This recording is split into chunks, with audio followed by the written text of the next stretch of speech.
একটা গুরুত্বপূর্ণ বিষয় আপনাদের সাথে শেয়ার করব।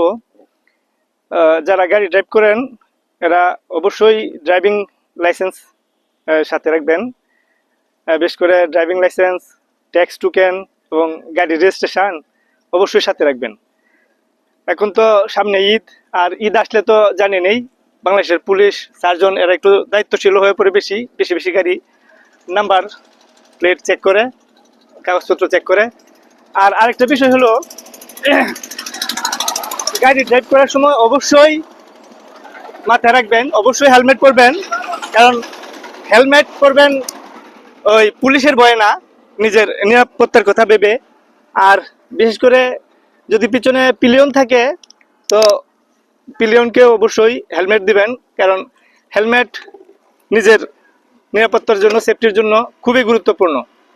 আর এমনিতে সবসময় সাবধানে গাড়ি চালাবেন, নিজে নিরাপদ থাকবেন।